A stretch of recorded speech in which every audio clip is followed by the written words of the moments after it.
Joining us now with some more insight into what's happening inside the palace, royal commentator and journalist Daisy McAndrew. Daisy, good morning. Thanks for joining us.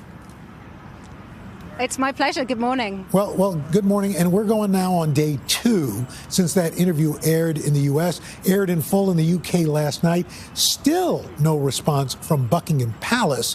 And when you consider these allegations, when do you think we will finally hear from the palace? And is the delay because they're just trying to figure out what to do and what to say?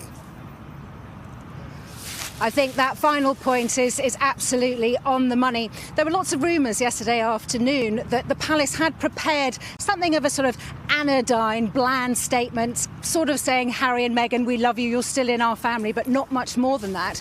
And so the story goes that the Queen was the one who said, no, I'm not ready to put that statement out. She apparently wanted to sleep on it and perhaps make it a more wide-reaching statement, covering more of the accusations from that incredible interview. Also, the interview only was broadcast on British television last night. It got an astonishing 12 million viewers. So you can certainly see that there is a lot of interest and there's going to be more fallout from that interview. There's a poll that's just come out today showing that actually the British public are pretty evenly split on whether they're supportive of the Sussexes or of the monarchy in general. Most people before the interview, I think, thought the interview was a bad idea. After the interview, once they saw the number of explosive allegations and stories that came out of it, I think that did change some opinion. Hey, Daisy, quick question. I mean, one of the things that struck me during that interview, Meghan's gripe that her son, and I guess her daughter as well now, won't get the title or wouldn't get the title. But if William's children, if Louis and Charlotte, if they both got the title, why wouldn't Harry's kids also get the title of Prince and Princess?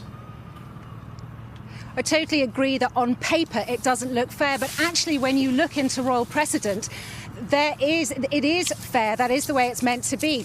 Any grandchildren of the reigning monarch will be princes and princesses. But of course, we're talking about great-grandchildren here. That's one of the effects of having such a very old monarch. Don't forget, she's about to turn 95. So we have multiple generations. And once you get beyond grandchildren, once you get down to great-grandchildren, it's only the direct descendants of the future monarchs. That's William's children, not Harry's children, that will automatically become princes. So obviously Meghan felt very strongly that this was a racial slur. Others are saying it wasn't. This is just simply how things would be. And once the grandfather, Prince Charles, does become the king, then his grandchildren, which would be Archie and the new baby girl, would probably become princes and princesses. So you can see there is a difference of opinion there, I think it's fair to say. Yeah, so go ahead, Dylan. No, I was just going to ask because, the Queen and Prince Philip, they seem to have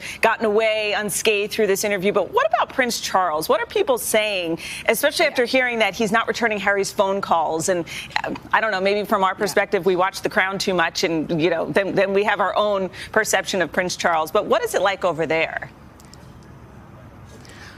You're absolutely right. Prince Charles has definitely had the lion's share of collateral damage out of this interview. First of all, those comments, my father won't return my calls, clearly Harry making out that there had been a fallout there. Then you have to take into account that Prince Charles is nowhere near as popular as the rest of the senior royals. He ranks about 7th or 8th, even lower where you are. But on this side of the pond, he's got a popularity problem, and this interview will have made that a lot worse. And that, I think, will be the number one concern for the palace behind me, because of course sooner or later, and it'll probably be sooner, he will be monarch, and you start off from a low vantage point. I know they had lots of plans within the first few days of him acceding to the throne, a tour around the country to gain some popularity, some support from the British public, and all of this is chipping away at that at this really crucial time. So I think that is what the palace will be most concerned about.